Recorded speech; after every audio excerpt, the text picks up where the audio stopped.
Sonya! Arman! Nasaan na kayo? Sonya! Arman! Halos mapatid na ang ugat sa leeg ni Delphin sa pagsigaw at pagtawag sa pangalan ng kanyang mag-ina habang nasa gitna siya ng kagubatan ng gabing yun. Kasama niya naghahanap sa nawawala niyang asawa at anak ang halos lahat ng tao sa baryo Kalasag. Isa sa mga kapitbahay ni Delphin ang nagsabi sa huling pagsalakay ng mga aswang ay nakita nitong tumakbo sina Sonya, bitbit ang 1 taon niyang anak na si Arman sa gubat. Ayon pa rito ay narinig nito ang malakas na sigaw ni Sonya na kagad na nawala. Ang hinala ng lahat ay inatake ng aswang ang mag-ina ni Delphin. Pero ang bagay na yon ay ayaw niyang paniwalaan at umaasa pa rin siya na buhay ang dalawa. Sonya! Arman! Nasaan na kayo? Nanginginig ang boses ni Delphin habang pilit na nilalabanan ang takot at pagkabalisa hanggang mula sa kanyang likuran ay lumapit na si Kapitan Rigor. Delphin, may kailangan kaming ipakita sa'yo. Ano yun? Nakita niyo na ba sina Sonya at Arman? Nasaan sila? Ikinalulungkot ko pero hindi pa namin sila nakikita. Pero may natagpo ang mga dugo ang damit ang mga kabaryo natin malapit sa ilog. Gusto kong sumama ka sa akin para ikumpirma kung sa mag-ina mo nga ang mga damit na yon. Hindi. Hindi sa kanila mga damit na yun, Kapitan. Nandito lang sila sa gubat. Nararamdaman ko. Nandito lang ang mag-ina ko. Delphin, ayusin mo ang sarili mo. Alam kong masakit at mahirap ito para sa'yo, pero kailangan namin ang kooperasyon mo. Sumama ka sa akin at tignan mo mga dugoan damit na nakita sa tabing ilog. Sandaling natahimik si Delphin. Pilit niyang kinalma ang sarili at maya-maya pa ay tumango siya. Mabigat ang mga paa na sumunod siya kay Kapitan Rigor. Walang tigil ang utak niya sa pagdarasal na sana ay hindi pagmamay-ari ni Sonya at Arman ang mga dugoang damit na tinutukoy ni Kapitan Rigor. Nang makarating sila sa tabing ilog, ay maraming tao ang naroon. Ang iba ay may dalang sulo na may apoy na nagsisilbing liwanag sa madilim na kagubatan. Patuloy na sumunod si Delphin kay Kapitan Rigor hanggang sa huminto ito sa batuhan na malapit sa mismong ilog. Sumenyas ito sa isa sa mga tanod na may dalang lampara.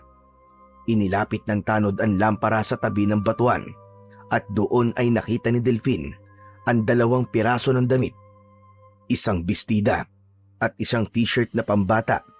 Parehas na duguan ang mga damit na naroon. Nanlamig si Delphin. Bawat hakbang niya papalapit sa mga damit ay parang napakabigat.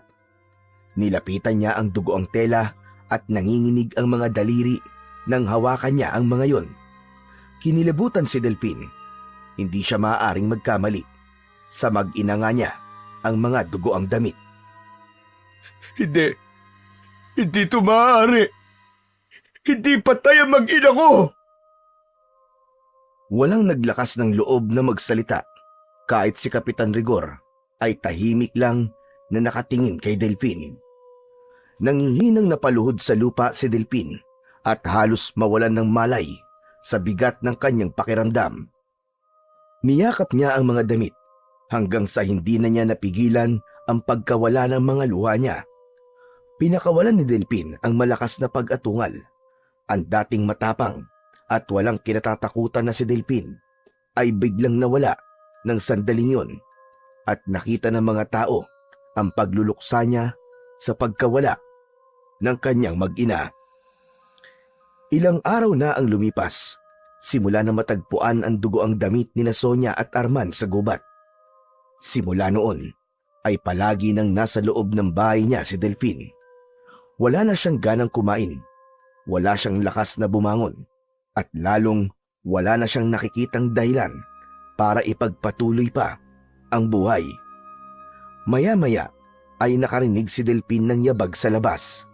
Ilang sandali lang ay sinundan yon ng pagkatok sa kahoy na pinto ng bahay niya. Delphin! Delphin, ako to! Papasok na ako, ha! Hindi sumagot si Delphin kay Kapitan Rigor. Nakatitig lang siya sa kawalan at nakaupo sa isang sulok nang marahang bumukas ang pinto. Pumasok ang kapitan at umupo ito sa harapan niya. Anong ginagawa mo rito, Kapitan? Nagsabi sa akin ng mga kapitbahay mo na ilang araw ka na nilang hindi nakikitang lumalabas. Lahat kami nag-aalala sa'yo, Delphin. Binisita kita kasi gusto kitang kamustahin. Ikaw ba, Kapitan? Kapag nawalan ka ba ng mahal sa buhay ay may gana ka pang lumabas ng bahay mo? Naiintindihan kita, Delphin. Pero hindi ka maaaring magmukmuk na lang ng ganito dahil mas lalo ka malulunod sa kalungkutan. Wala na akong pakialam, Kapitan, kung malunod o mamatay man ako sa kalungkutan. Isa pa, nagpasya na ako. Aalis na ako rito sa Baryo Kalasag. Nakita ni Delphin ang labis na pagkabigla ni Kapitan Rigor sa kanyang sinabi. Delphin, anong sinasabi mo? Hindi ka maaaring umalis. Kailangan ka ng mga tao rito. Kailangan nila ako, Kapitan? O natatakot lang sila na mawalan na magtatanggol sa kanila? Magaan ang kalooban ko na aalis dito dahil sigurado ko na wala ng aswang na maglalakas ng loob na bumalik dito sa baryo natin. Sa dami ng aswang na napatay ko noong huling laban ko, sigurado ko nakakatakutan na ng mga aswang tong Baryo Kalasag. Alam kong mabigat ang pinagdaraanan mo, Delphin. Pero kung aalis ka, paano ang baryo natin? Sino ang poprotekta sa mga tao? Ilang taon na ako nakikipaglaban sa mga aswang, Kapitan. Hindi naman siguro kalabisan kung sarili ko naman ang uunahin ko. Isa pa, wala na akong dahilan para manatili rito. Kahit gusto kong ipagluksa mag-ina ko, wala naman ako mapagluluksaan. Hindi man lang natagpuan ang katawan nila. Kung mananatili ako rito, mababaliw lang ako kasi palagi ko silang maaalala. Bumigat ang katahimikan sa pagitan nila. Alam ni Kapitan Rigor na hindi nito basta mababago ang desisyon ni Delphin. Mula sa pagkakaupo ay tumayo ito at marahang tumango. Kung yan ang desisyon mo, wala na akong magagawa.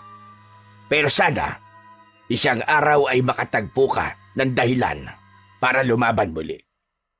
Paalam na, Delphin, at maraming salamat sa lahat. Hindi na sumagot si Delphin sa sinabi ni Kapitan Rigor. Tahimik niyang sinundan ng tingin ang papalabas na si Kapitan Rigor sa bahay niya hanggang sa tuluyang sumara ang pinto at muling lumukob ang katahimikan sa kanyang mundo. Kinagabihan ay sinimulan na ni Delphin ang plano niyang lisanin ang Baryo Kalasag. Inimpake niya ang ilang mga gamit at damit na alam niyang kakailanganin niya. Matapos yun, ay walang lingon-likod siyang lumabas ng bahay. Mabilis siyang naglakad palayo at tinahak ang madilim na daan patungo sa kagubatan. Makalipas ang ilang oras ng paglalakad, ay narating ni Delphin ang tuktok ng bundok. Sa ilalim ng malamlam na liwanag ng buwan, nakita niya ang isang lumang kubo na sira-sira at walang tao. Pumasok siya roon at inilapag ang bag sa isang sulok. Isang malalim na buntong hininga ang pinakawalan niya bago niya hinawakan ang kwintas na nakasabit sa kanyang leeg. Ang mutya ng kidlat. Hinubad yun ni Delphin at pinagmasdan. Isa yung maliit na piraso ng bato na kulay itim at pahaba ang hugis. Naalala ni Delphin ang araw na nakuha niya ang naturang mutya. Isang gabi ay iniligtas niya ang isang ermitanyo mula sa isang aswang. Bilang ganti ay ibinigay nito sa kanya ang mutya ng kidlat. Kilala ang mutyang yon bilang isa sa pinakamalakas na uri ng mutya. Simula noon, nagbago na ang buhay ni Delphin. Naging mas mabilis siya, mas malakas at walang kinatatakutan sa pakikipaglaban, lalo na pagdating sa mga aswang. Nang dahil sa mutya ng kidlat, ay kinatatakutan na siya ng halos lahat ng uri ng mga aswang. Mabigat sa loob na binalot ni Delphine ang mutya sa isang pulang tela. Lumabas siya ng kubo at sa harapan nun ay naghukay siya gamit ang isang piraso ng sanga ng puno na nakita niya sa lupa. Nang maging sapat na ang lalim nun, ay inilagay niya ang pulang tela na kinalalagyan ng mutya sa hukay. Maraming salamat sa mga naging tulong mo sa akin. Pero hindi na kita kailangan. Dahil ngayong gabi ay tinatapos ko na ang pagiging manunugis ko. Pagkatapos ay marahan niyang tinabunan ng lupa ang hukay hanggang sa tuluyang mawala ang pulang tela sa kanyang paningin. Tahimik siyang bumalik sa loob ng kubo at humiga sa sirang papag. Sa kanyang isipan, bumalik ang mga alaala ng kanyang mag-ina, ang mga ngiti ni Sonia, ang masayahing tawa ni Arman. Ngunit ang lahat ng yun ay hanggang alaala na lang dahil tuluyan na siyang iniwan ng kanyang mag-ina. Mabilis na lumipas ang 20 taon at hanggang sa panahong yon ay mag-isa pa ring nakatira sa tuktok ng bundok si Delphine. Bakas na sa kanyang muka ang bigat ng mga taong lumipas. Sa paligid ng kubo niya ay may mga taniman ng gulay. May talong, ampalaya, kamatis at iba pa na pinagkukunan niya ng pangtustos sa kanyang araw-araw na buhay. Sa loob ng 2 dekada, yun ang naging buhay niya. Magtatanim, mag-aani, bababa sa bayan para magbenta at agad na babalik sa bundok. Ayaw niyang makisalamuha ng matagal sa mga tao. Isang umaga, maagang bumaba ng bundok si Delphine habang pasan ang isang sako ng mga gulay na ititinda niya sa palengke. Pagkarating niya sa palengke, ay agad niyang dinala yon sa isang tindera na palaging pumapakyaw sa kanyang mga gulay. Sa panahon na yon, ay wala na halos nakakakilala kay Delphine. Hindi kagaya dati na palaging bukang bibig ng mga tao ang pangalan niya dahil sa pagiging mahusay niyang manunugis. Matapos mabayaran sa mga dalang gulay, ay bumili na si Delphine ng bigas at iba pang kailangan niya. Naglalakad na siya palabas ng palengke nang makasalubong niya si Kapitan Rigor. Paminsan-minsan, sa tuwing bumababa siya ng bundok, ay may mga pagkakataon na nakikita siya nito. Delphine! Aba, kumusta ka na? Matagal-tagal ka nang hindi bumababa sa bundok Mabuti't nakita kita. Kung hindi ko kailangan magbenta ng gulay, hindi na ako bababa mula sa bundok. Parehas na silang may edad, pero si Kapitan Rigor ay nanatiling matikas. Hindi na ito kasing sigla ng dati, pero nanatili ang otoridad sa tindig nito. 20 taon na, Delphine. 20 taon mo nang iniiwasan ang baryo natin. Hindi ko iniiwasan ang baryong ito, Kapitan. Sadyang wala na lang akong dahilan para manatili rito. Isa pa, alam kong wala nang aswang ang umaatake rito. At kahit meron man, ay hindi pa rin ako babalik. Matagal ko nang tinalikuran ang pagiging manunugis ko. Ay, nako. Hanggang ngayon ba, hindi mo pa rin matanggap ang nangyari? Hindi naman yun basta tinatanggap, Kapitan. Wala ako mapagluksan. Paano mong ipagluluksa ang isang patay kung wala akong nakitang bangkay nito? Pero hanggang kailan ka ganyan, Delphine? Kahit anong oras na gusto mong bumalik, ay welcome ka pa rin dito. Yung bahay mo, inaalagaan namin. Dahil may ilan na nagnanais na bumalik ka pa rin dito. Hindi na nagsalita si Delphine. Nilagpasan niya si Kapitan Rigor at diretso siyang naglakad. Kahit sabihin na 20 taon nang nakalipas, ay hindi pa rin nawawala ang sakit sa dibdib ni Delphine dahil sa pagkamatay ng kanyang mag-ina sa kamay ng aswang. Sa mga lumipas pang araw, ay ipinagpatuloy ni Delphine ang buhay niya sa tuktok ng bundok. Matapos niyang mag-almusal, ay agad siyang nagpupunta sa kanyang taniman ng mga gulay Ngunit sa umaga na yon, isang hindi inaasahang pangyayari ang gumambala sa kanyang katahimikan. Habang abala si Delphine sa pagbubungkal ng lupa, ay may naramdaman siyang presensya sa likuran niya. Agad siyang napatayo at sa paglingon niya ay nakita niya si Kapitan Rigor na palapit sa kanya. Pawisan ito at bakas sa muka ang labis na pagod. Malalaki ang mga hakbang na sinalubong ni Delphine si Kapitan Rigor, hindi upang batiin, kundi upang palayasin. Anong ginagawa mo rito, Kapitan Rigor? Delphine, kailangan kitang makausap. Hindi ka na dapat nagpunta pa rito, Kapitan. Nananahimik na ako rito. Wala akong gustong makita at wala akong gustong kausapin. Pasensya ka na, Delphine, pero mahalaga ang sasabihin ko sa'yo. Kaya sana'y pakinggan mo muna ako. Kung pakay mo'y kumbinsin akong bumalik sa Baryo Kalasag, sinasayang mo lang ang oras mo, Kapitan. Wala nang kahit na sino o kahit anong makakapagpabago pa ng desisyon ko. Matagal ko nang tinanggap na dito ako tatanda at mamamatay na mag-isa. Umalis ka na, Kapitan. Nauunawaan ko, Delphine, at hindi ko gusto sirain ang katahimikan mo. Pero bago mo ko itaboy, pakinggan mo muna ako, Delphine. Kahit ngayon lang. Alam ni Delphine na sa pagkakataon na yon, kung hindi niya papakinggan si Kapitan Rigor, ay hindi ito basta-basta aalis. Gusto niyang tumalikod. Gusto niyang bumalik sa kanyang gawain at magpatuloy na parang wala ito roon. Pero may kung anong pakiramdam sa loob niya na pumigil sa kanya. Sige, Kapitan Rigor. Sabihin mo na.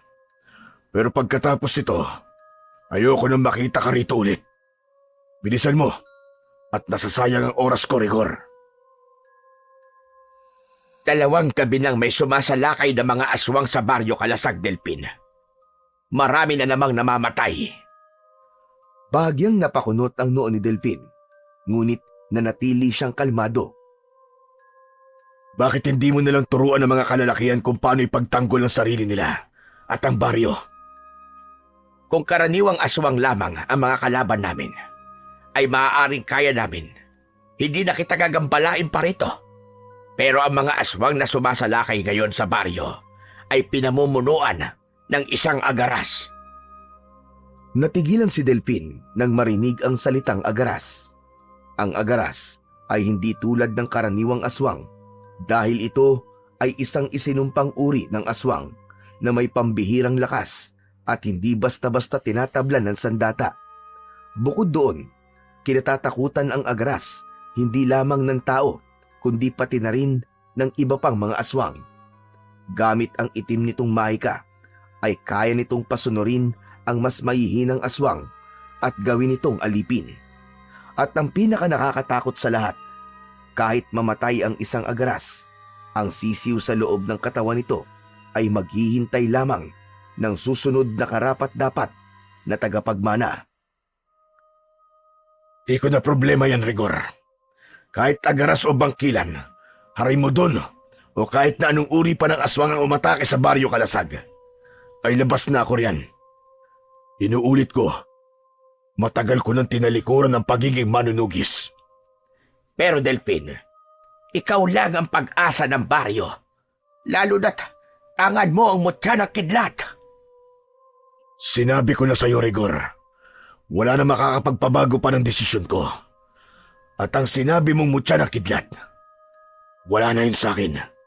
Matagal ko nang itinapon ng bagay na yun. Bumaba ka na, bago ka paabutan ng dilim dito. Sa kabila ng pagtaboy ni Delphine kay Kapitan Rigor, ay nanatili pa rin ito sa kinatatayuan nito. Matiim naman itong tinitigan ni Delphine. Ipinaramdam niya sa kapitan na kahit na anong sabihin o gawin ito, ay hindi na magbabago ang isip niya. Hindi nagtagal ay napayuko si Kapitan Rigor. Hindi na ito nagsalita at tumalikod na ito at naglakad pababa ng bundok. Nang tuluyan na itong nawala sa paningin niya, ay bumalik na siya sa kanyang ginagawa at inabala ang sarili upang mawala sa isipan niya ang mga sinabi ni Kapitan Rigor. Kinagabihan Habang nakahiga si Delphin sa papag, ay hindi niya magawang makatulog. Kahit na anong pilit niyang ipikit ang kanyang mga mata, hindi siya dinadalaw ng antok. Sa halip, naglalaro sa kanyang isipan ang mga sinabi ni Kapitan Rigor kanina. Muling bumalik sa kanyang alaala ang baryong minsan niyang ipinaglaban. Ilang taon rin niyang pinotektahan ang mga tao roon mula sa mga aswang. Ipinilig ni Delphin ang ulo at pilit tinatanggal sa kanyang isip ang baryo kalasag. Ngunit tila hindi kaya ng konsensya niya na alam niyang habang siya ay nakahiga roon at ligtas ay may mga taong sumisigaw, tumatakbo at namamatay dahil sa mga aswang. Napabalikwa si Delphin ng bangon. Mabilis siyang lumabas ng kubo at nagtungo siya sa lupa kung saan niya ibinaon noon ang mutya ng kidlat. Akmang huhukay na niya ang mutya gamit ang sarili niyang mga kamay nang bigla siyang natigilan hanggang sa mariin siyang umiling. Hindi ko na to kailangan gawin. Kung ano man ang nangyayari sa baryo kalasag, labas na ako ron. At gagawin ko ang lahat upang protekta ng kapayapaang meron ako rito sa bundok. Walang lingon-likod na bumalik si Delphin sa kanyang kubo. Pagpasok niya ay muli siyang nahiga sa kanyang papag. Muli niyang ipinikit ang kanyang mga mata at pinilit ang sarili na matulog at alisin ang pag-usig ng kanyang konsensya. Maagang nagising si Delphin kinabukasan. Alam niyang labas na siya sa mga problema ng baryo kalasag, ngunit hindi niya kayang itanggi ang bigat sa kanyang dibdib. Hindi siya mapakali sa kaisipang may mga inosenteng namamatay habang nananatili siyang ligtas sa bundok at walang ginagawa. Nagsuot si Delphin ng lumang sombrero bago siya bumaba ng bundok. Gusto niyang malaman ang tunay na kalagayan ng baryo kalasag. Ngunit hindi niya nais na may makakilala sa kanya o makita siya ni Kapitan Rigor. Nang makarating si Delphin sa baryo kalasag, ay napansin niyang walang halos tao sa labas kahit umaga na. Ang dating masiglang mga kalye ay tahimik at walang batang naglalaro. May mga bahay na wasak at ilang bahagi ng lupa ay may mga natuyong dugo. Nagpatuloy si Delphin sa paglalakad at nang makarating siya sa plaza ay natigilan siya. Nakahanay roon ang mga bangkay. Alam niyang biktima ang mga yon na mga aswang. Isang matinding kirot ang naramdaman niya sa kanyang dibdib. Hanggang sa makita ni Delphin si Kapitan Rigor na naglalakad papalapit sa kanya. Nagulat siya dahil sa kabila ng pagtatago niya ng muka gamit ang sombrero ay nakita pa rin siya nito. Mabilis na tumalikod si Delphin at agad na naglakad palayo. Ngunit bago pa siya makalayo, mabilis siyang hinarangan ni Kapitan Rigor. Aba ang hinala ko. May pakialam ka pa rin sa baryo kalasag, Delphin. Alam kong kaya ka na parito ay para tignan kung ano na ang nangyayari dito. Nagkakamali ka. Galing ako sa palengke, Kapitan Rigor. Nagbenta ako ng gulay. Yun lang ang dahilan kung bakit ako nandito. Ganun ba? Pero nasa na sako mo, Delphin? Hindi ba dapat kung galing ka sa palengke at nagbenta ka ng gulay, ay dapat ay may dala kang sako na wala ng laman na mga gulay? Nanatili silang magkaharap. Si Delphin ay walang imik. Si Kapitan Rigor naman ay matiim na nakatingin sa kanya. Alam ni Delphin na mahihirapan siyang takasan si Kapitan Rigor sa pagkakataon na yon. Sigurado kung nakita mo nangyari sa baryo kalasag. At sigurado rin akong alam mo na mas malala pa ang mangyayari sa mga susunod na araw kung walang magtatanggol sa mga tao. Kinokonsensya mo ba ako sa bagay na wala akong kinalaman at wala akong kontrol? Wala na akong pakialam sa lugar na ito. Ilang beses ko man dapat yun sabihin para maintindihan mo lang, Rigor? Kung talagang wala kang pakialam, Delphin, bakit ka bumaba ng bundok? Wala akong ibang iniisip kundi ang sarili kong kaligtasan. Doon na ako sa bundok nakatira. Wala na akong pakialam sa baryong ito. Kung hindi kita kilala, Maniniwala siguro ko sa mga sinasabi mo ngayon. Pero Delphine, kilalang kilala kita mula ulo hanggang paa. Alam kong namabagabag ka. Alam kong hindi mo kayang baliwalain ang mga nangyayari ngayon. Umangat ang isang kilay ni Delphine, ngunit hindi siya sumagot. Oras na para muling gamitin mo ang mutya ng kidlat. Ipakita mong ikaw pa rin ang pinakamalakas na manunugis sa lahat. Hindi na ako makikipag-usap sa iyo, Kapitan. Wala na akong pakialam sa kahit na ano, maliban sa sarili kong buhay. Naglakad si Delphine at nilagpasan niya si Kapitan Rigor. Dire-diretso siyang naglakad at hindi na nag-abalang lumingon pa. Ngunit bago siya tuluyang makalayo, ay narinig niya ang sigaw ni Kapitan Rigor. Sana'y hindi pa uli ang lahat kapag nagbago ang isip mo, Delphine. At ito ang tandaan mo.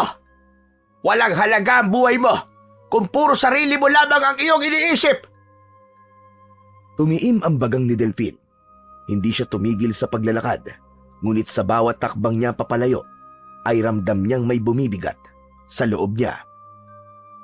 Isang gabi, maigpit na hawak ni Delphine ang itak habang nakaupo sa harap ng maliit na apoy sa labas ng kanyang kubo.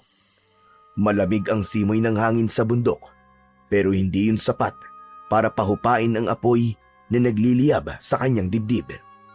Mula nang bumalik siya sa baryo, ay mas lalo siyang hindi mapakali. Pilit niyang sinasabi sa kanyang sarili na wala na siyang pakialam sa pag-atake ng mga aswang na agaras doon, pero hindi naman siya matahimik. Sa katahimikan ng gabi, nagbalik sa isipan ni Delphine ang mga bangkay na nakita niya sa plaza at ang mga tuyong dugo sa lupa, ang mga sirang bahay, ang tahimik na baryo na dati puno ng buhay. Napabuntong hininga siya at pilit pinigilan ang pagdaloy ng alaala sa kanyang isipan. Hindi, Delphine. Hindi mo na problema yon. At wala kang kinalaman doon. Hindi ka na manunugis, Delphine. Yan ang tatandaan mo. Matagal mo nang kinalimutan ang pagiging isang manunugis. Tumayo si Delphine at naglakad pabalik sa kanyang kubo. Isinarado niya ang pinto at tumigas sa papag at pilit na pumikit. Hindi niya hahayaan ang konsensya niya na higupin siyang muli sa buhay na matagal niya nang tinalikuran.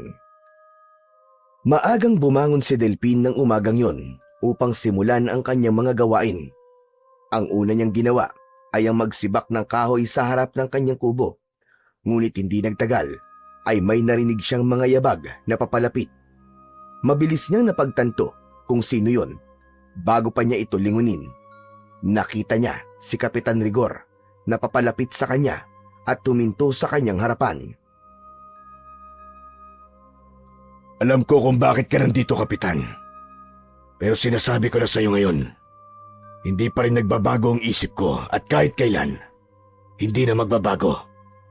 Tumigil ka na sa ilusyon mo na mapipilit mo kung bumalik sa pakikipaglaban ko sa mga aswang. Makinig ka muna sa akin, Delphine. Ikaw ang makinig sa akin, Kapitan. Kung gusto mo matalo ang mga aswang, pangunahan mong paglaban sa kanila. O kaya, maghanap ka ng ibang manunugis sa tutulong sa iyo at hindi yung ako ang inaabala mo. Sandali lang, Delphine. Wala ko rito para pilitan kang bumaba sa bundok at lumaban. Tanggap ko nang hindi kita mapipilit sa bagay na gusto kong gawin mo. Sandaling natigilan si Delphine at kumunot ang noo niya. Kung ganun, anong pakay mo sa akin, Kapitan? May isang binata sa baryo namin. Matapang siyang nakikipaglaban sa mga aswang. Nakita ko ang potensyal niya, Delphine. May angking galing siya at may likas na tapang. Pero alam kong hindi sapat yon. Gusto kong sumailalim siya sa pagsasanay mo. Naniniwala akong magiging mahusay siya na manunugis kung ikaw ang magtuturo sa kanya. Wala akong oras para maging guro. Mabilis na lumuhod si Kapitan Rigor sa harap ni Delphine. Delphine, kahit ito na lang ang itulong mo sa baryo Kalasag, hindi ko ito ginagawa para sa sarili ko, kundi para sa buong baryo. Hindi ko alam kung gaano pa namin kayang ipaglaban ang natitira sa amin. Kung hindi ikaw ang lalaban, hayaan mo man lang na ang susunod na henerasyon ay matutong lumaban sa mga aswang sa pamamagitan mo. Matagal na tinitigan ni Delfin si Kapitan Rigor. Kita niya ang sinseridad at desperasyon sa mga mata nito. Tumitig siya sa malayo bago siya muling nagsalita. Dalhin mo ang tinutukoy mong binata rito sa bundok. Pero tandaan mo, Kapitan, kung hindi siya papasa sa una kong pagsubok, hindi ko siya tuturuan. Agad na tumayo si Kapitan Rigor at halatang nabunutan ng tinik. Napangiti ito ng bahagya. Maraming salamat, Delfin. Hindi mo alam kung gaano ito kahalaga para sa amin.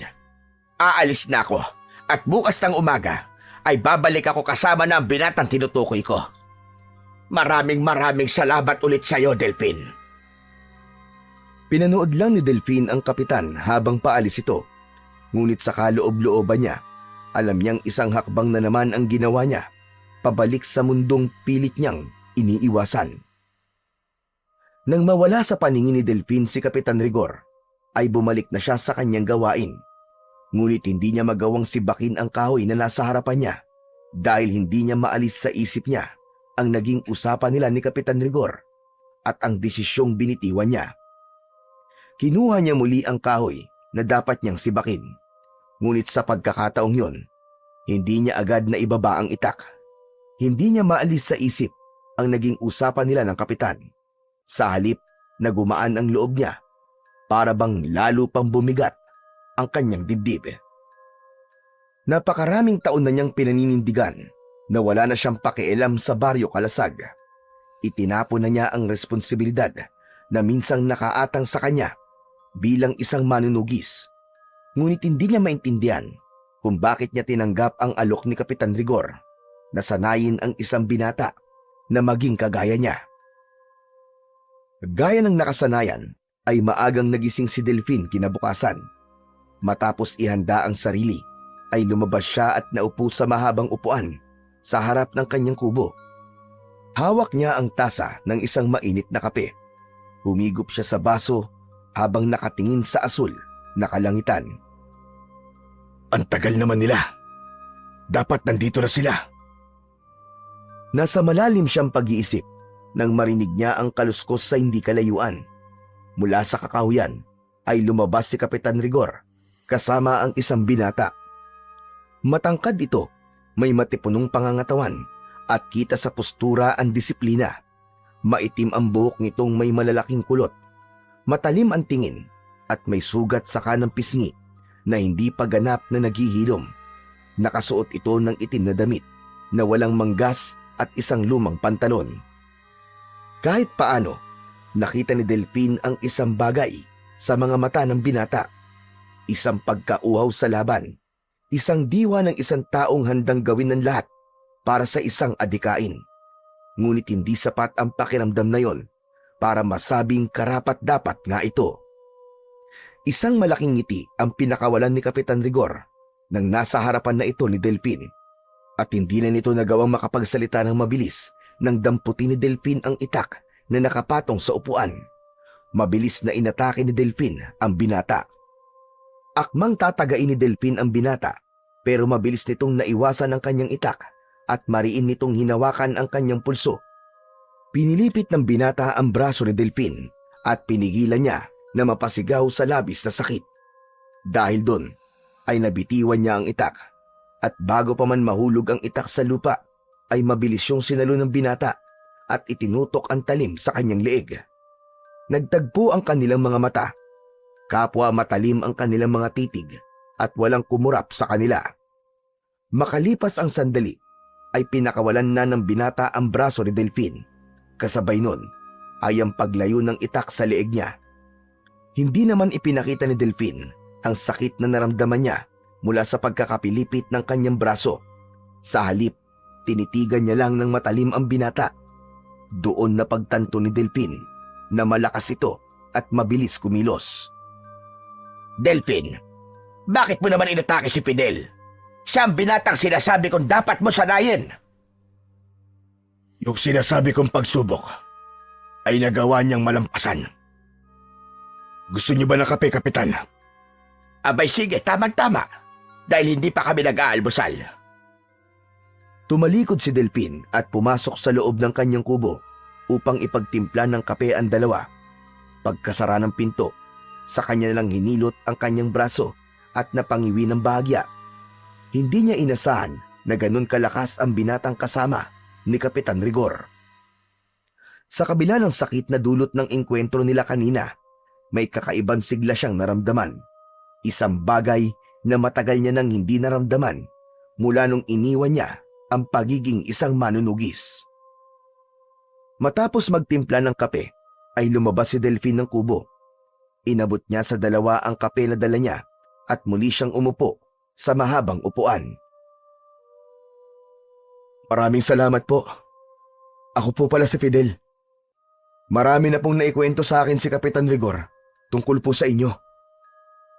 Kung ganon, hindi ko na kailangan magpakilala sa'yo. Si Fidel ay ipinaampon sa akin ng isang matandang babae nung 18 taong gulang pa lang siya. Simula noon, Delfin, siya na ang naging kasambahay namin. Pero nung nagsimula ang pag-atake ng mga aswang sa baryo, ay isa siya sa mga nakipaglaban at may napansin ako sa kanya. Kakaiba ang paraan niya ng pakikipaglaban sa mga aswang.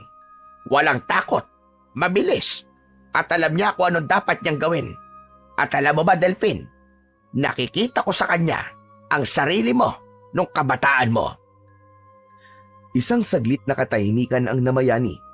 Tahimik na tinanggap ni Delfin ang sinabi ni Kapitan Rigor.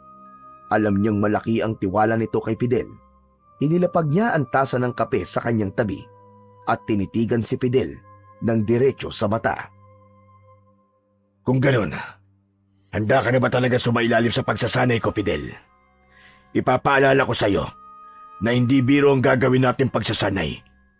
Mahirap. Nakakapagod. Handa po ko, Mang Delfin. Sa loob ng 1 linggo, sasailalim ka sa masinsinang pagsasanay. Baka pwede pong pabilisin po natin, Mang Delfin. Nauubusan na po tayo ng oras. Halos gabi-gabi nang sumasalakay ang mga aswang na agaras sa Baryo Kalasag. Titignan ko. Pero ito tandaan mo, hindi kita hayaang lumaban ng hindi ka paganap na handa. Mas mahirap kung mamadaliin natin at baka mapahamak ka lang sa bandang huli. Tumango si Fidel, kahit halata sa mukha nito ang pag-aalalang baka tuluyang lamunin ng dilim ang Baryo Kalasag. Para mas madali para sa atin dalawa, dito ka natitira sa kubo ko habang nagsasanay ka. Naiintindihan ko po, Mang Delfin. Wala pong problema yun sa akin. Ako na ang bahalang magdala ng ilan sa mga gamit at damit ni Fidel. Kailangan niya maging komportable kahit papano. Tumayo si Kapitan Rigor at iniunat ang likod. Nilagok nito ang natitirang kape bago tumingin kay Delfin. Salamat, Delfin. Malaking bagay ang pagpayag mong sanayin si Fidel. Alam kong hindi man na gustong masangkot sa gulo ng Baryo Kalasag. Pero para sa Baryo Kalasag, napakahalaga ng ginagawa mo. Ginawa ko lang ito, Kapitan, para tigilan mo na ako sa kakapilit mo sa akin na bumalik sa pakikipaglaban ko sa mga aswang. At sana, kung sakaling maging mahusay na manunugi si Fidel, ay hayaan niyo na ako manahimik dito sa bundok. Patamang tumango si Kapitan Rigor bilang tugon. Inubos na ni Delfin ang kanyang kape na malamig na at alam niya na hindi na magiging gaya ng dati ang mga susunod na araw niya sa bundok. Makalipas ang ilang sandali ay nagpaalam na si Kapitan Rigor.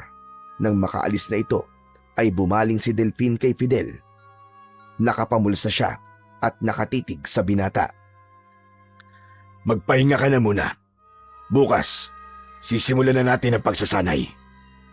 Tumango si Fidel, ngunit hindi kagad pumasok sa kubo, habang si Delfin naman ay tumungo sa kanyang maliit na taniman upang simulang asikasuhin ang kanyang mga gulay.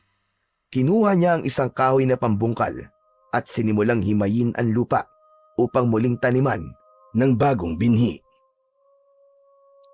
Habang abala siya, ay lumapit si Fidel at sumilip mula sa likuran niya.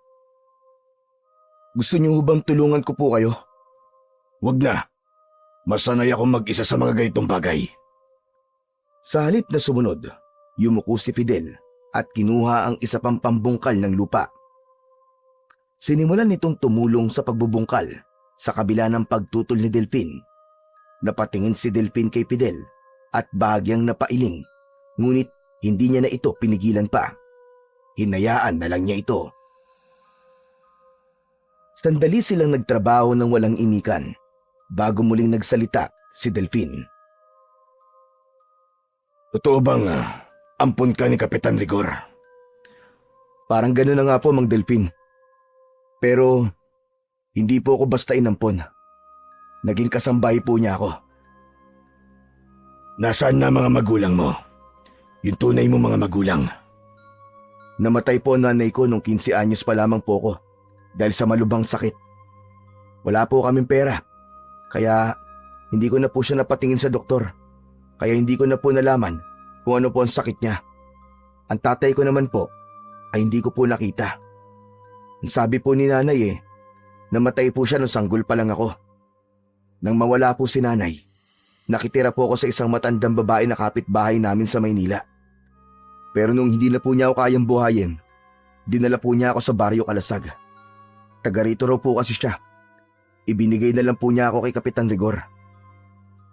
Hindi agad nakapagsalita si Delfin. Sa halip, tumangulang siya. Hindi niya lubos maisip na sa mura nitong edad ay napakarami na nitong pinagdaanan. Paano ka natutong lumaban sa mga aswang? Ang sabi sa akin ni Kapitan Rigor ay mahusay ka raw. Sa totoo lang po, Mang Delfin, hindi ko rin po alam. Nung una po silang sumalakay, parang bigla na lang po ako nagkaroon ng tapang na lumaban.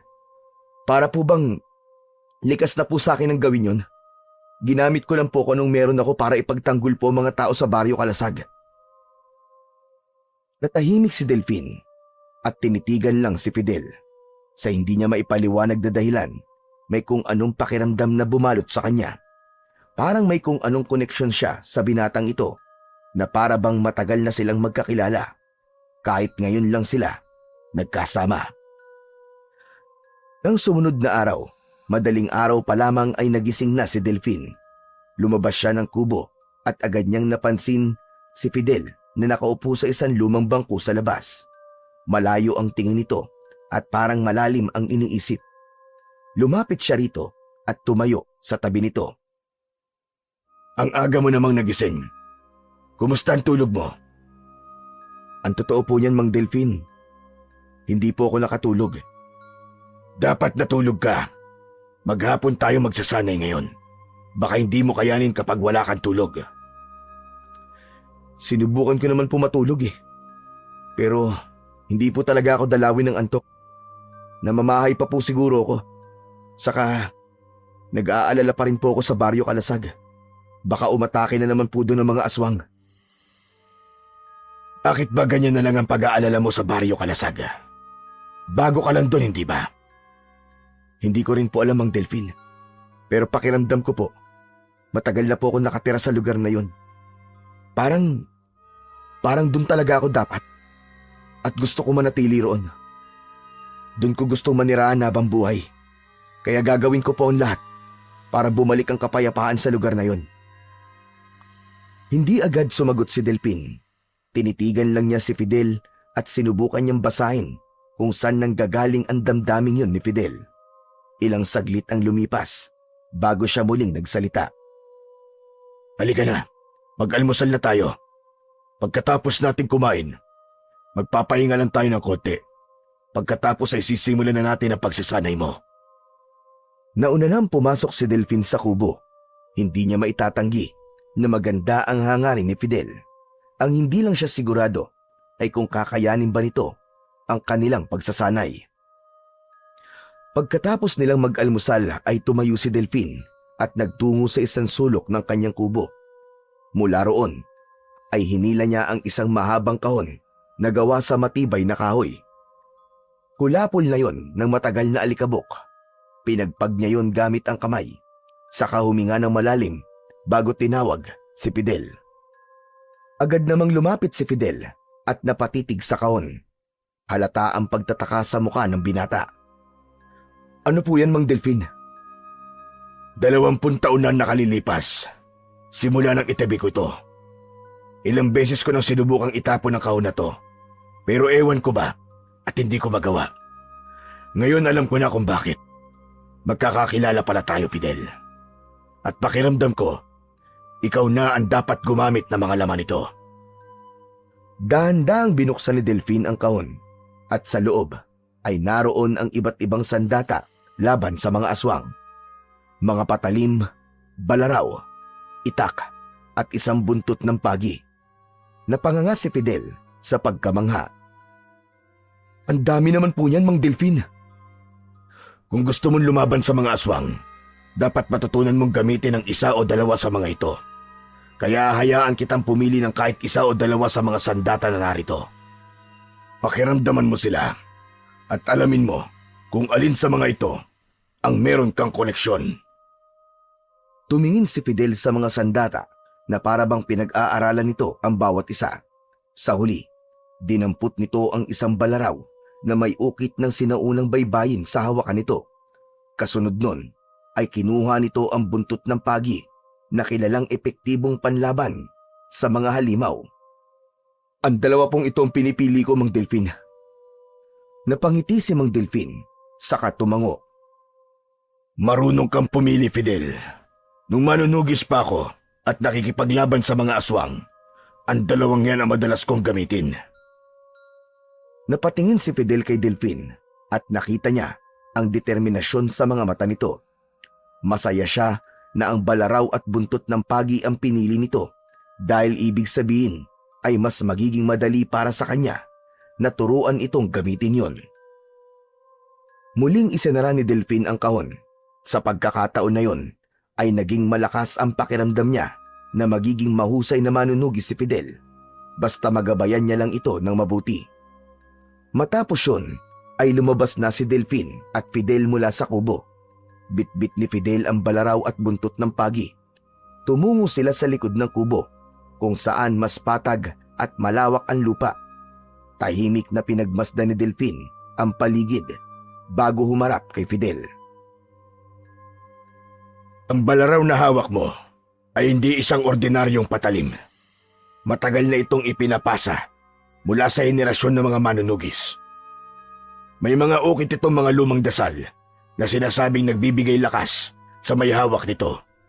Lalo na kung gagamitin mo ito sa pakikipaglaban sa mga aswang. Pinagmasdan ni Fidel ang balaraw at hinaplos ang mga sinaunang ukit sa hawakan nito. Ang buntot ng pagi naman ay isa sa pinaka-epektibong panlaban sa mga aswang. Ang sugat na magagawa nito sa aswang ay hindi nila kayang pagalingin ng basta-basta. Pero ang agaras, Mang Delfin, ano po ba ang kahinaan nito? Hindi ko alam kung anong kahinaan ng aswang na agaras. Iba ang uri nito. Mas mapanganib at mas malakas ito kumpara sa ibang aswang. Dahil pinaniniwalaan na ang agaras ay mga sinaunang aswang. Kaya kailangan mong gawin ang lahat para masugatan ito ng gusto. Sa huli, tanging tibay ng loob at tapang mo ang makakapagpatumba sa kanya. Nakita ni Delfin ang seryosong muka ni Fidel. Wala itong halong takot o kahit kaba man lang. Natuwa siya dahil matamang nakikinig si Fidel sa mga sinabi niya.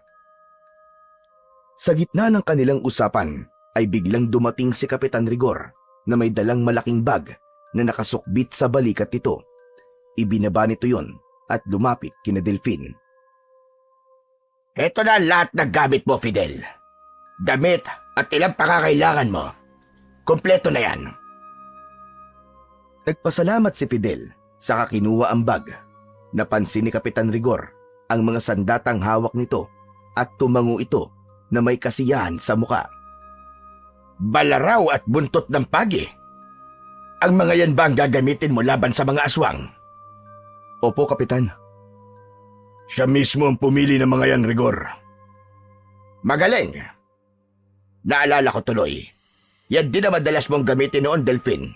At kapag nakita ng mga aswang na hawak mo ang dalawang yan, ay umaatras na sila dahil nalalaban nila na kamatayan ang sasapitin nila. Bahagyang natawa si Delfin nang maalala ang bagay na yon. Tama ka, Kapitan.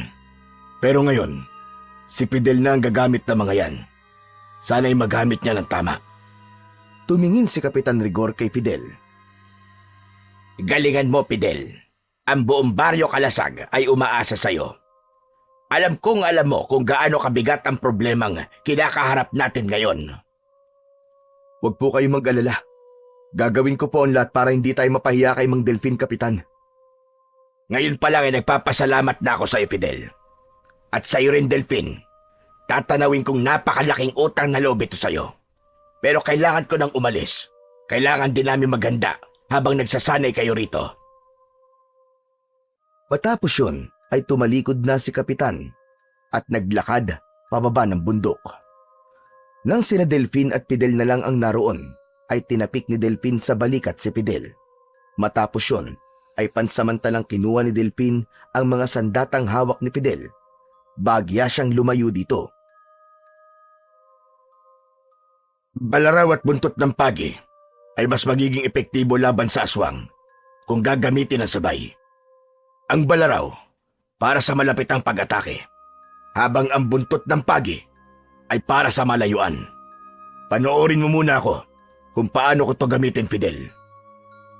Agad na ipinakita ni Delfin kay Fidel ang tamang paggamit ng balaraw at buntot ng pagi. Naramdaman niya na bahagyang bumagal ang pagkilos niya at alam niya na dahil yon sa nagkakaedad na siya. Isa pang dahilan ay hindi niya suot ang mutya ng kidlat. Pero kahit medyo bumagal na si Delfin, ay nakita pa rin niya ang paghanga ni Fidel habang pinanonood siya. Makalipas ang ilang sandali, ay huminto na si Delfin. Inabot niya kay Fidel ang balaraw at buntot ng pagi. O sige, ikaw naman, Fidel. Subukan mo.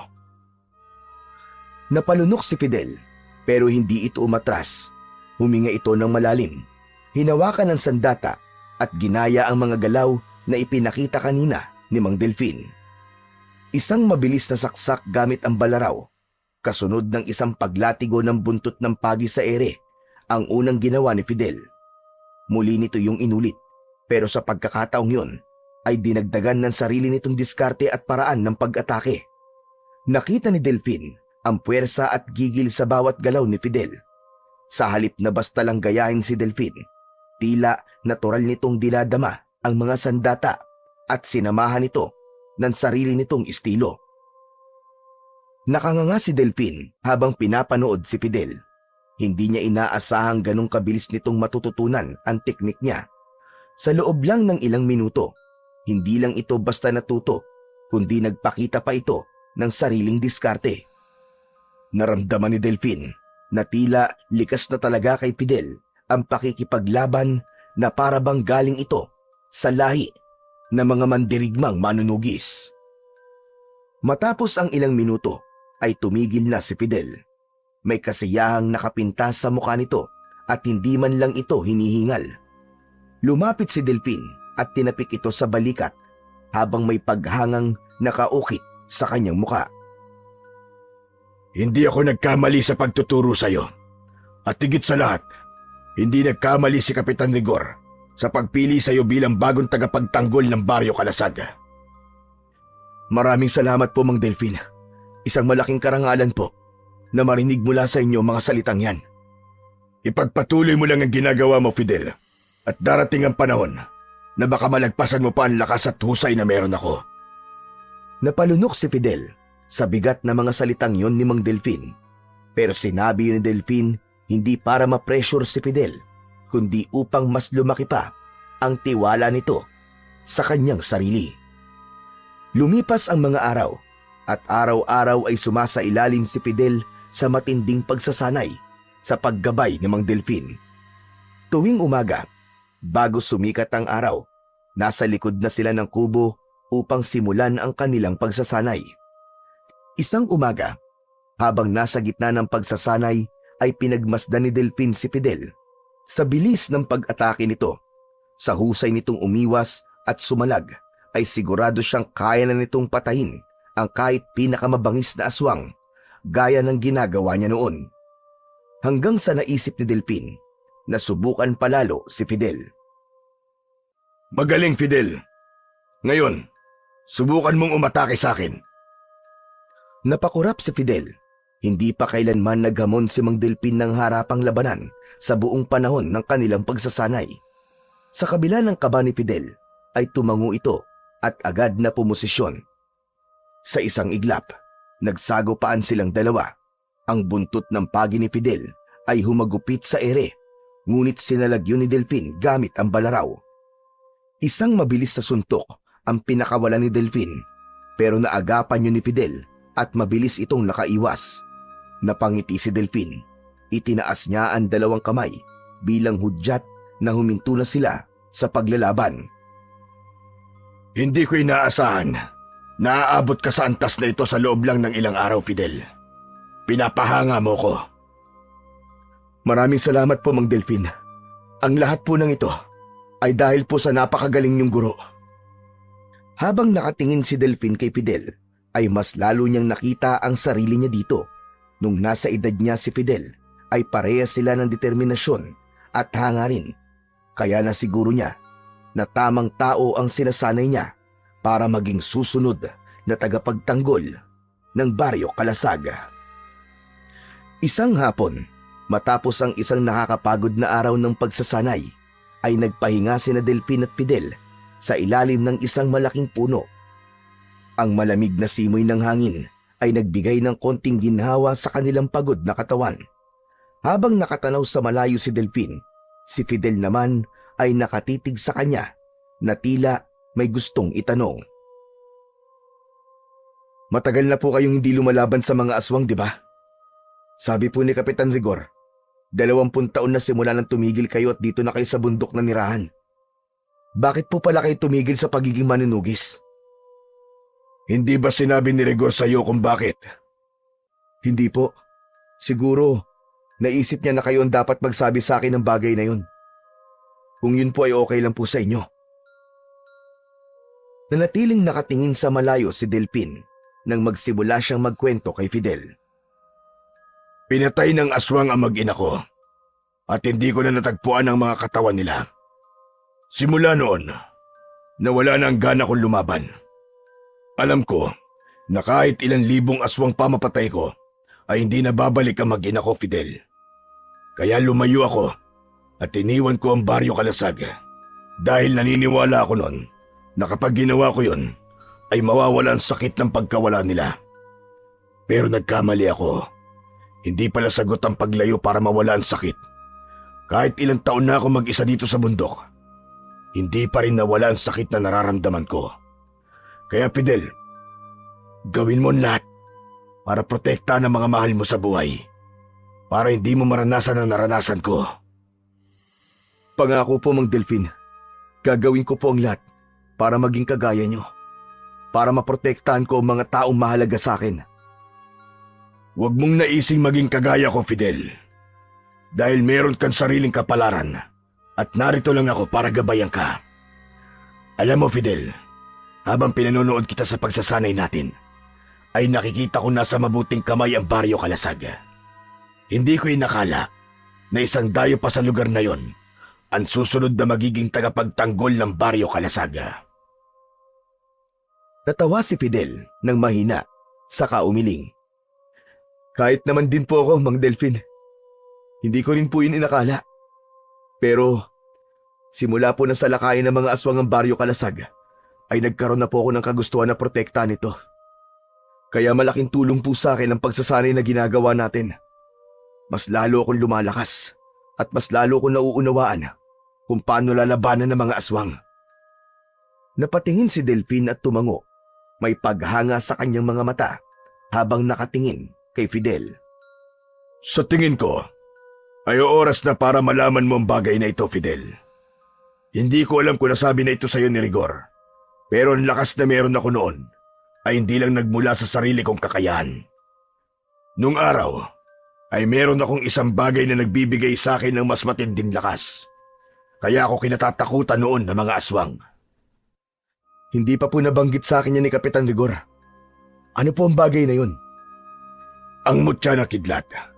Isang ermitanyo nagbigay sa akin ng mutyang yon. Nasa na po ang mutyang yun? Parang hindi ko po nakikita na dala o suot-suot nyo.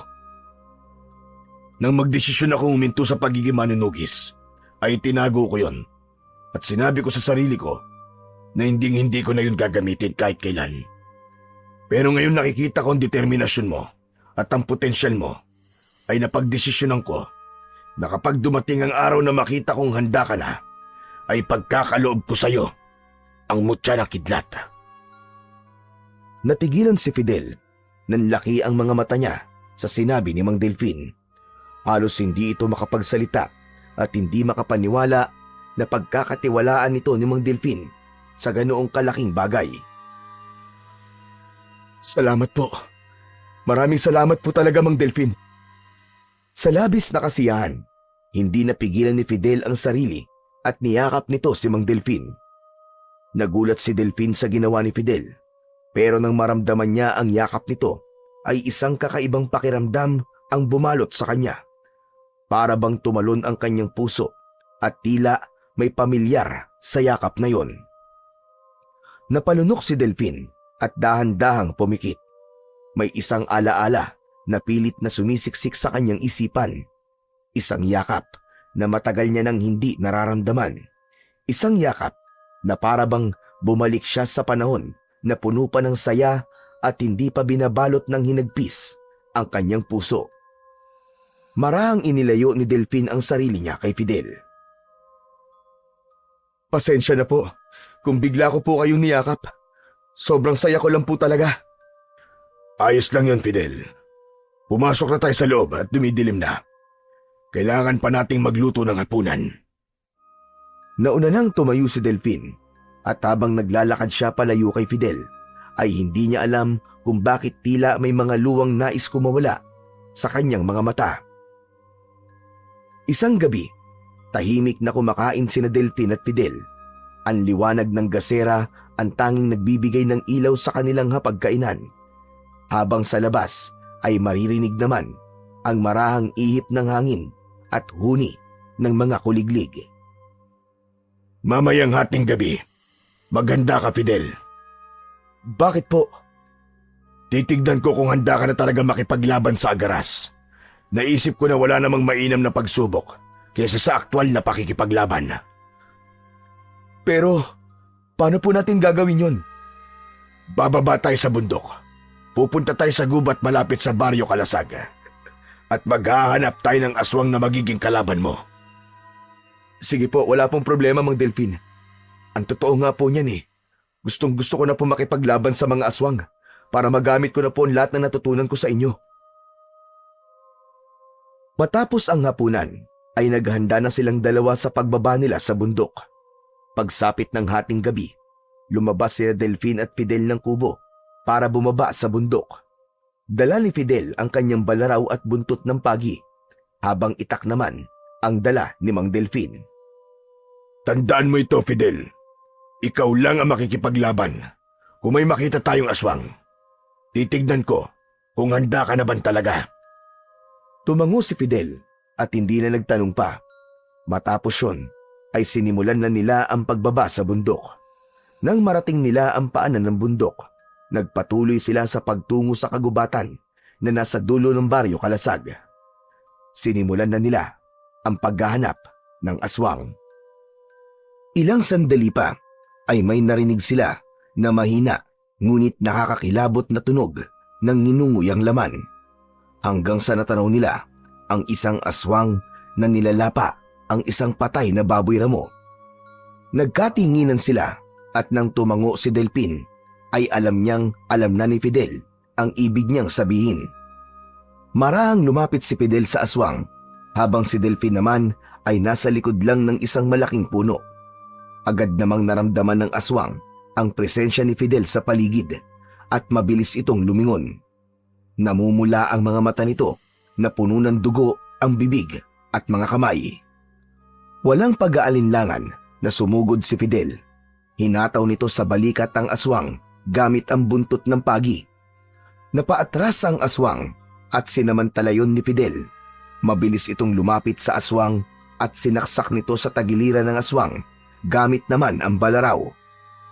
Sa kanyang pinagtataguan, lihim na humanga si Delphine sa husay ng binata. Alam niya na kapag ipinasa niya rito ang mutya ng kidlat, ay lalo pa itong lalakas. Ngunit sa isang iglap, nagawa ng aswang na makalmot sa kaliwang hita si Fidel. Napasigaw si Fidel sa sakit at bumagsak ito sa lupa.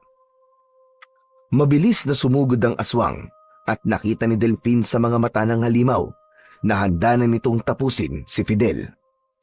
Hindi nagdalawang isip si Delphine na lumabas sa kanyang pinagtataguan. Mabilis siyang tumakbo at iniharang ang kanyang sarili sa aswang. Nagulat ang aswang sa biglaang pagsulpot ni Delphine, kaya hindi na ito nakaiwas nang itarak niya ang itak sa dibdib nito na agad nitong ikinasawi.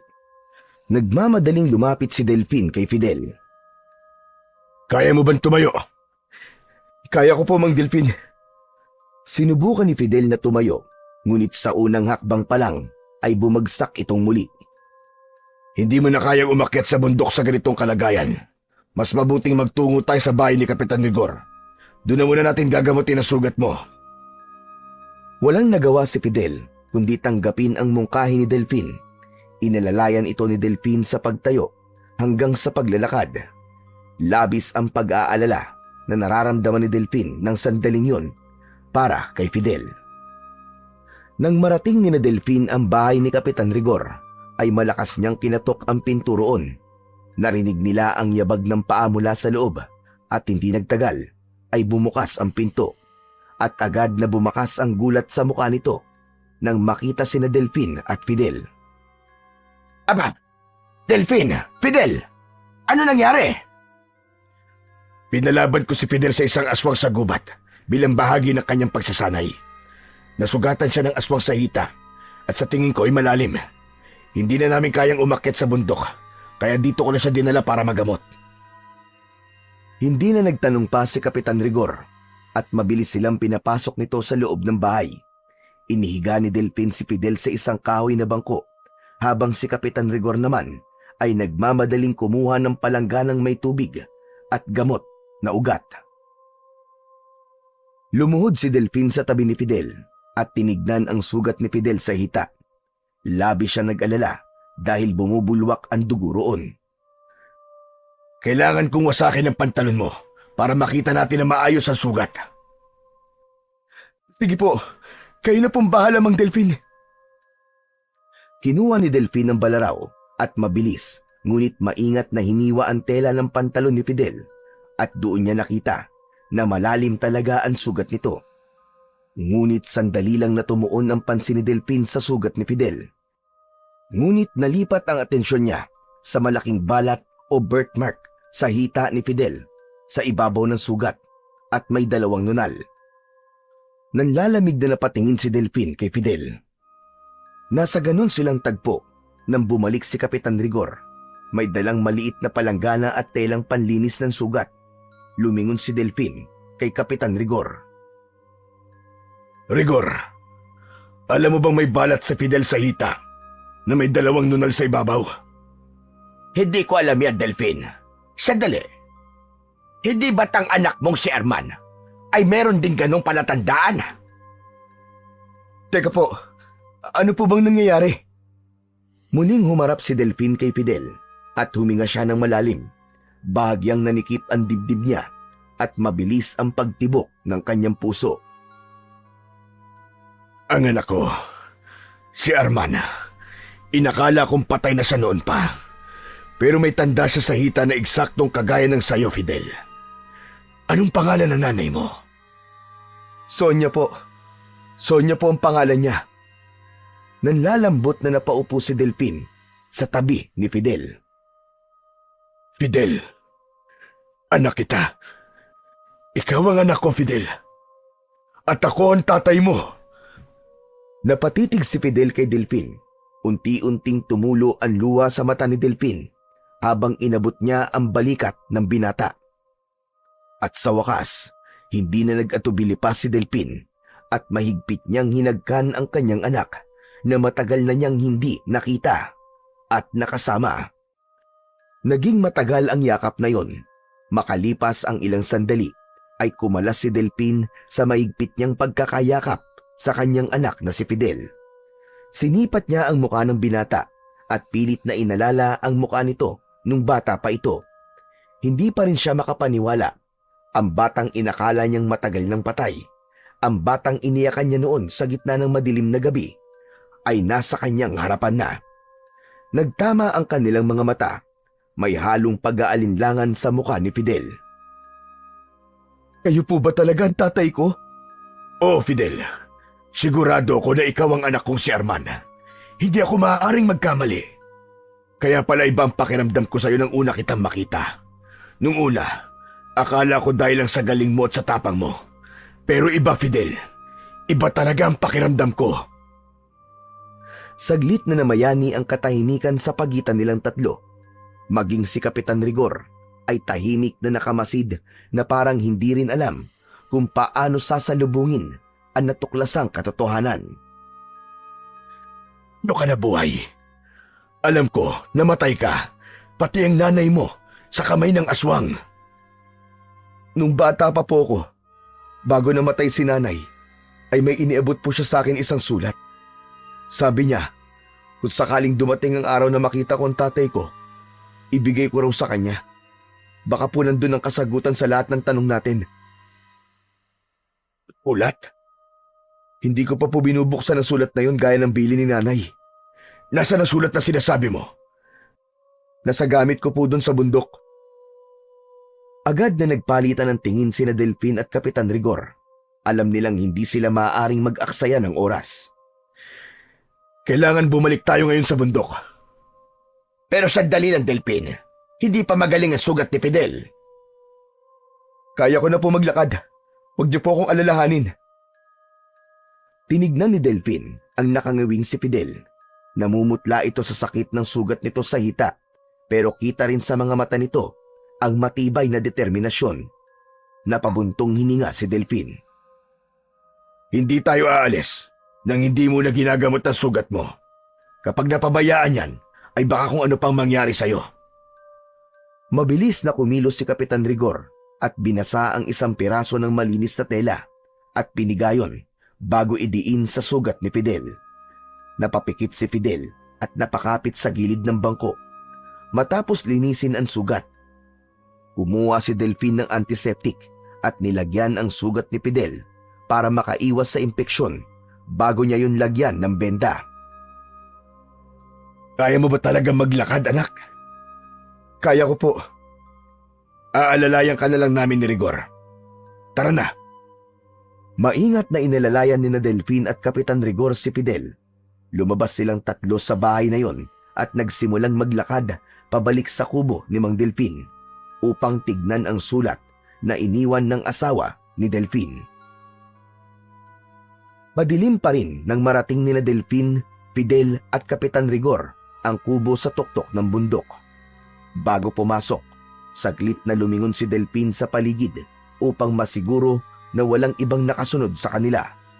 Matapos yon ay inalalayan niya si Fidel na makapasok habang nakasunod sa kanila si Kapitan Rigor. Agad na naglakad si Fidel patungo sa sulok ng kubo kung saan naroon ang mga gamit nito. Halatang hindi na ito makapaghintay na makita ang sulat na ibinigay dito ni Sonia. Hinalughog ni Fidel ang mga damit nito hanggang sa matagpuan nito ang isang lumang sobre. Lumapit si Fidel kay Delfin at inabot sa kanya ang sobre. "Yan po ang sulat na sinasabi ko po sa inyo." Tahimik na tinanggap ni Delfin ang sobre. Napalunok siya habang tinitignan niya yon. Maraan niya yung binuksan at mula sa sobre ay inilabas niya ang isang papel. Inalis niya sa pagkakatiklop ang papel at nang makita niya ang sulat ay nakumpirma niyang sulat ngayon ng kanyang namayapang asawa. Huminga muna ng malalim si Delfin bago sinimulang basahin ang sulat. "Mahal kong Delfin, patawarin mo ko. Alam kong gumuho ang mundo mo nang mawala kami ni Arman.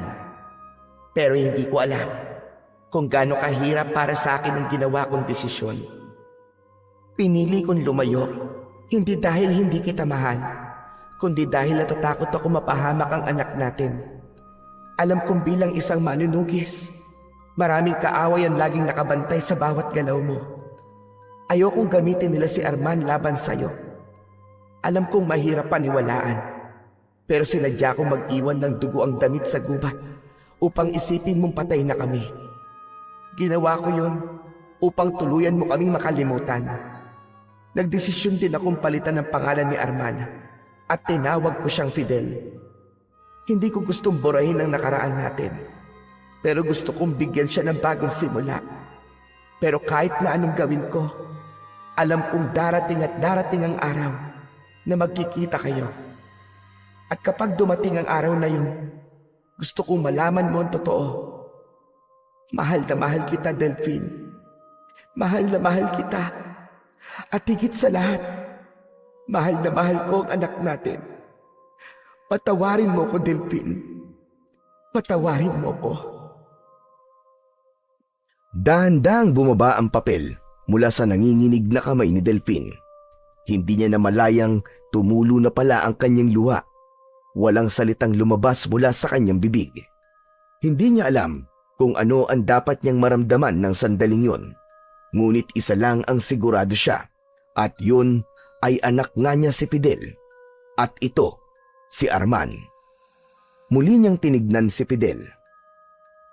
Tama nga ako. Ikaw nga ang aking anak. Hindi na nagdalawang isip si Fidel. Lumapit ito kay Delphine at maigpit siyang niyakap. Sa unang pagkakataon, sa napakaraming taon, naramdaman ni Delphine ang kapayapaan. Lahat ng sakit, hirap, pagtitiis at luha niya sa loob ng napakaraming taon ay parang bulang naglaho ng sandaling yun. Matapos ang napaka-emosyonal na tagpo, ay tumikim si Kapitan Rigor. Napatingin dito sina Delphine at Fidel dahil sa kasiyahan nilang mag-ama ay tila nakalimutan na nila na naroon ang kapitan ng Baryo Kalasag. Sa tingin ko, ito na ang tamang oras para magpaalam muna ako. Kailangan nyo mag-usap ng kayong dalawa lang. Masaya ako na muli kayong nagtagpong mag-ama. Maraming salamat sa iyo, Rigor, sa lahat ng ginawa mo. Salamat sa pag-aalaga sa anak ko nang mapunta siya ulit sa Baryo Kalasag. Wala yun, Delphine. Mabuting bata naman kasi yan si Arman, ay si Fidel. Sana sa pagkakataong ito, hindi na kayo magkahiwalay pa. Pagkatapos nun, ay tuluyan ng lumabas ng kubo si Kapitan Rigor at mag-isang naglakad pababa ng bundok. Nang maiwan ang dalawa sa kubo, ay muli silang nagkatinginan. Bakas sa mukha nila ang labis na kasiyahan. Hindi pa rin talaga ako makapaniwala na buhay ka, Fidel. Kahit po ako, hindi ko po inakalang buhay pa po pala ang tatay ko. Nakakalungkot lang po na wala na po si nanay. Buhay, kumpleto tayong tatlo ngayon dito, tay. Naniniwala ko na kung nasan man ngayon ang nanay mo, ay masayang masaya siya. Yan nga din po ang iniisip ko, tay. Pero siguro, kaya po ako napunta sa Baryo Kalasag, ay gusto ng tadhana na magtagpo po tayong dalawa. At kaya naman likas sa akin ang pakikipaglaban sa mga aswang, ay dahil isang manunugis ang ama ko. Bahagyang natigilan si Delphine sa huling sinabi ni Fidel. Bumaha ang kaba sa dibdib niya para sa kanyang anak. Fidel, ihinto na natin ang pagsasanay ko sa'yo. Ano? Bakit po, tay? Dahil ba nakita mong handa na akong humarap sa agaras? Hindi, anak. Dahil ayaw kong ilagay ang buhay mo sa panganib. Pero paano po ang Baryo Kalasag? Paano po sila kung hindi na po ako lalaban sa agaras? Huminga ng malalim si Delphine at seryosong tumingin kay Fidel. Ako na lang ang haharap sa agaras, sa mga aswang. Ngayon na lamang kung ikaw ang anak ko, hindi ko nahahayaan na makipaglaban ka pa sa agaras. Hindi, tay. Hindi niyo po pa pwedeng gawin yan. Ano pang silbi ng pagsasanay natin kung hindi ko rin pala magagamit? Matagal kang nawala sa akin, anak. At hindi ko hahayaang mawala ka ulit. Kung kailangan kong bumalik sa pagiging isang manunugis para protektahan ka, ay gagawin ko. Nakita ni Delphine sa mukha ng kanyang anak na nais nitong tumutol, ngunit hindi na lang ito nagsalita. Inakala ni Delphine na sang-ayon si Fidel sa kanyang desisyon, kaya kahit paano ay nakahinga na siya ng maluwag. Nang sumunod na araw ay maagang nagising si Delphine habang ang paligid ay napapalibutan ng makapal na hamog. Tahimik siyang lumabas ng kubo, hawak ang isang itak. Ang lamig ng umaga ay bumalot sa kanyang balat habang naglalakad siya patungo sa harapan ng kanyang kubo. Huminto si Delphine sa isang may kalakihang bato na tanda kung saan niya ibinaon ang mutya ng kidlat. Inalis niya ang bato at naghukay siya sa lupa gamit ang itak. Hindi nagtagal ay tumambad sa kanya ang telang pinagbalutan niya ng mutya. Nanginginig ang mga kamay na kinuha niya yon at binuksan. Napasinghap siya nang muli niyang nasilayan ang mutya ng kidlat. Matama niya yung tinitigan. Ilang taon na rin simula nang huli niyang ginamit ang mutya. Isang bahagi ng kanyang sarili ang nagtangkang itago ito magpakailanman upang hindi na siya muling bumalik sa pagiging isang manunugis. Maya-maya pa ay naramdaman ni Delphine ang presensya ni Fidel sa kanyang likuran. Ay, yan po ba ang mutya ng kidlat na sinasabi niyo? Tama ka, anak. Ito ang mutya na kidlat. Hindi ko inakala na darating ang panahon na muli ko itong gagamitin. Tumayo si Delphine at isinabit ang mutya sa kanyang leeg. Nang dumampi yun sa kanyang balat, ay agad niyang naramdaman ang paggapang ng isang hindi maipaliwanag na enerhiya sa kanyang buong katawan. Para bang may malamig at mainit na alon ng kuryente na dumaloy sa kanyang dugo. Muling nagising ang kapangyarihang matagal nang natutulog sa loob ni Delphine. Ay, talaga bang ayaw niyo akong lumaban sa mga agaras? Hindi agad sumagot si Delphine. Nilingon niya ang anak at nakita niya ang matibay na determinasyon sa mga mata nito. Alam niyang hindi basta-basta susuko si Fidel sa pagnanais na lumaban. Ayoko ng pag-usapan ng bagay na yan, anak. Ang tanging gusto ko lang ay ang maging ligtas ka. Hindi na siya naghintay ng sagot mula kay Fidel. Tumalikod siya at naglakad papunta sa likod ng kubo. Sa likod ng bahay ay hinayaan ni Delphine na patuloy na dumaloy ang lakas ng mutya sa kanyang katawan. Ipinikit niya ang kanyang mga mata at habang hawak ang mutya ay umusal siya ng dasal upang tuluyang manumbalik ang taglay na kapangyarihan ng mutya ng kidlat. Matapos ang maghapong pagsasanay, ay huminto na si Delphine upang magluto ng hapunan nila ni Fidel. Nang dumilim na, ay dumulog na sina Delphine at Fidel sa harap ng hapagkainan. Sa kabila ng pagod, ay pilit niyang ipinakita kay Fidel na maayos ang kanyang pakiramdam. Hindi nagtagal, ay biglang bumukas ang pinto ng kubo at humahangos na pumasok si Kapitan Rigor. Bakas sa mukha nito ang pagkabahala at takot. O Rigor, anong ginagawa mo rito? May nangyari ba? Umaatake ang agaras at mga aswang sa Baryo Kalasag. Agad na tumayo si Fidel na halatang handang sumabak sa laban. Mabilis nitong kinuha ang balaraw at ang buntot ng pagi mula sa tabi ng pinto. Ngunit mabilis na inagaw yon ni Delphine. Tay! Akin na mga yan! Kailangan ko lumaban! Ngunit hindi natinag si Delphine. Maigpit niyang hinawakan ang mga sandata at hindi nagpakita ng kahit na anong intensyon na ibalik yon kay Fidel. Napatingin naman si Kapitan Rigor sa kanya at doon nito napansin ang mutya ng kidlat na nakasabit sa leeg niya. Delphine, bakit mo suot ang mutya ng kidlat? Rigor, nagdesisyon akong bumalik sa pagiging manunugis. Ako na ang haharap sa agaras.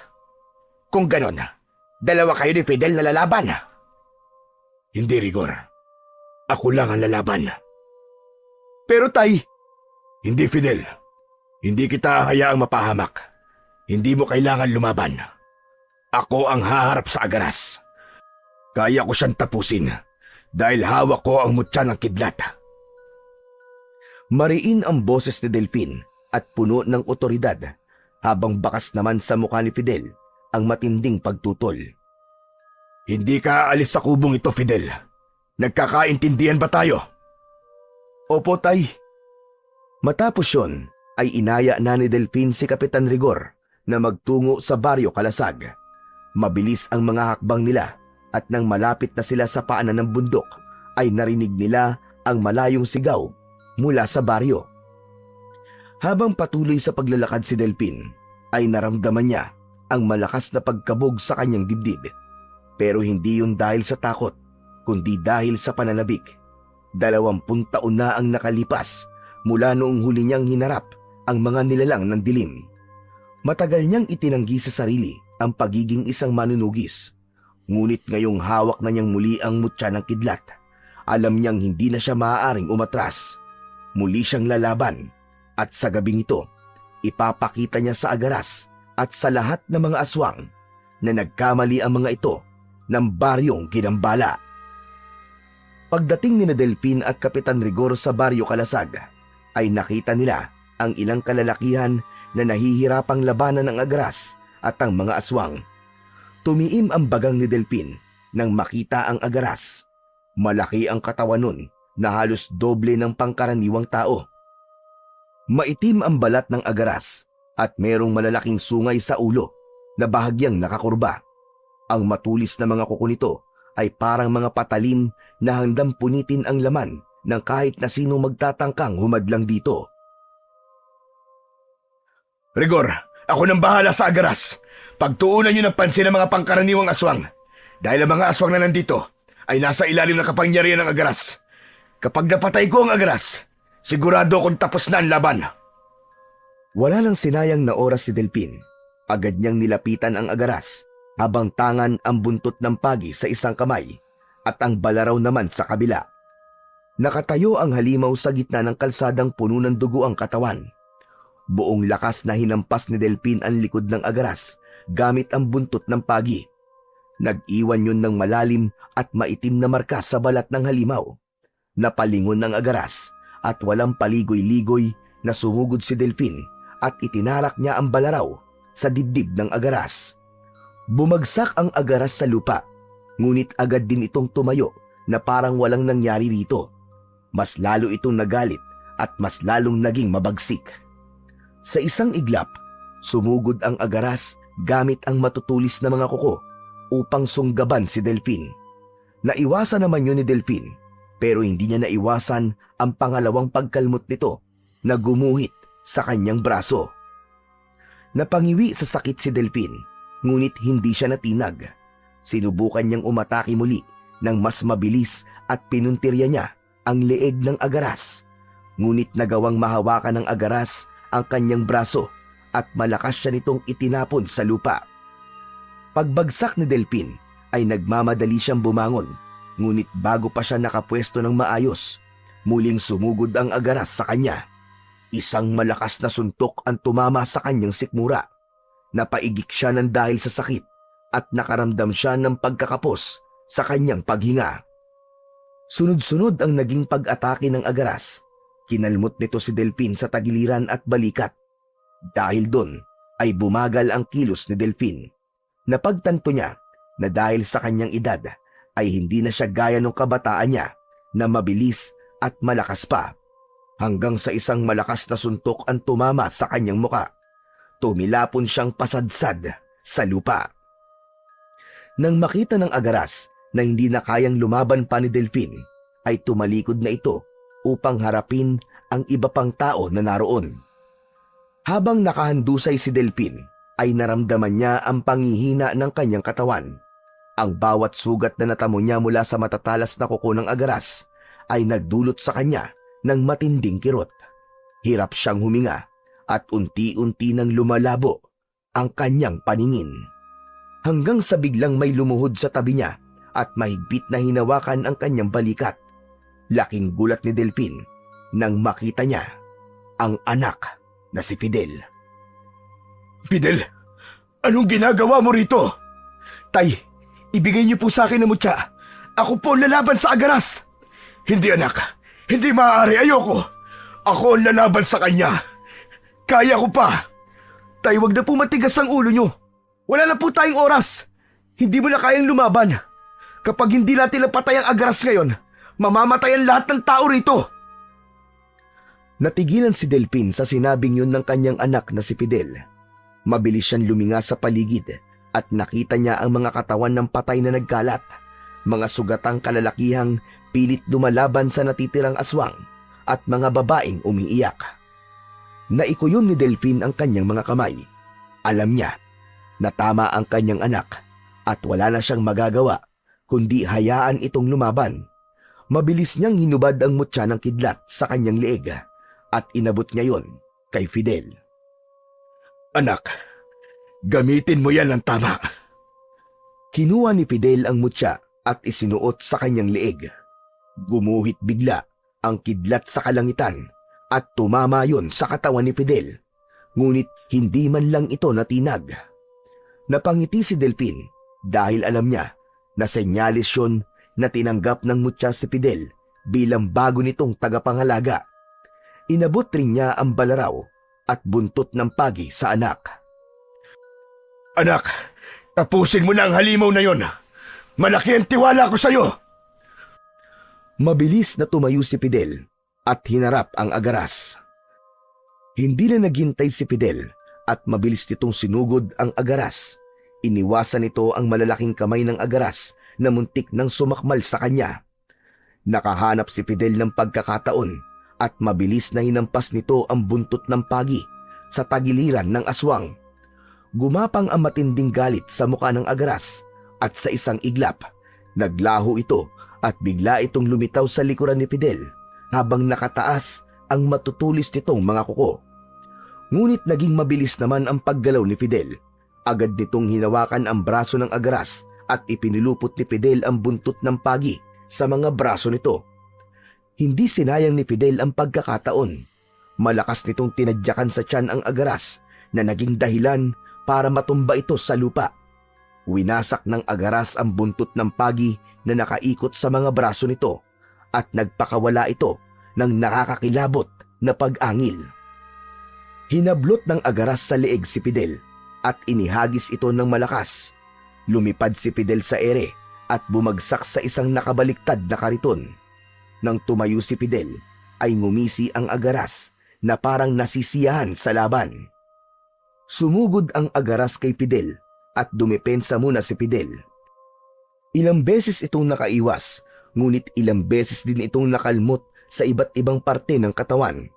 Sandaling lumayo si Fidel sa Agaras at saka ito mabilis na tumakbo, pabalik. Iniwasan ni Fidel ang mga kuko ng halimaw at buong gigil at puwersa nitong itinarak ang balaraw sa tapat ng puso ng Agaras. Bumukas ang kalangitan at mula roon ay bumagsak ang isang kidlat na sumanib sa balaraw at dumaloy sa katawan ng Agaras. Nangisay ang Agaras at kasabay ng nakakayanig nitong sigaw ay bumagsak ito sa lupa. Bahagya pang nangisay ang katawan nito bago ito tuluyang nalagutan ng hininga. Nagmamadaling lumapit si Delfin sa nakahandusay na katawan ng Agaras. Pinanood nilang dalawa ni Fidel ang dahan-dahang pagbuka ng bibig ng halimaw at mula roon ay isang itim na sisiw ang lumabas. Nanginginig ang itim na sisiw at tila naghahanap ng bagong katawan na masasapian. Mariin na tinapakan ni Fidel ang sisiw. Narinig niya ang pagkadurog ng mga buto nito at ang huli nung paghuni bago'y nadurog sa ilalim ng kanyang sapatos. Nakita nila na nagsimula ng umatras ang natitirang mga aswang. Alam ni Fidel na dahil patay na ang Agaras ay nawala na rin ang mga aswang sa ilalim ng kapangyarihan nito. Nanghihina si Delfin, ngunit may ngiti sa kanyang labi. Nang humarap siya kay Fidel, ay isang mahigpit na yakap ang ibinigay nito sa kanya. Tapos na, tay. Tapos na. Salamat po at nagtiwala kayo sa akin. Patawarin mo ko, anak. Kaligtasan mo lamang ang iniisip ko. Naiintindihan ko naman po kayo kasi gusto niyo lang po akong protektahan. Pero ang mahalaga, patay na po ang Agaras.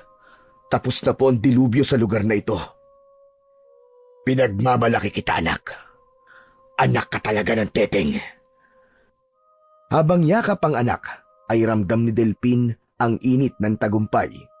Napuno ng kasiyahan ng kanyang puso nang masaksiyan niya na marami sa mga taong naroon ang naiyak sa labis na kasiyahan dahil sa wakas ay tapos na ang kaguluhan sa kanilang baryo.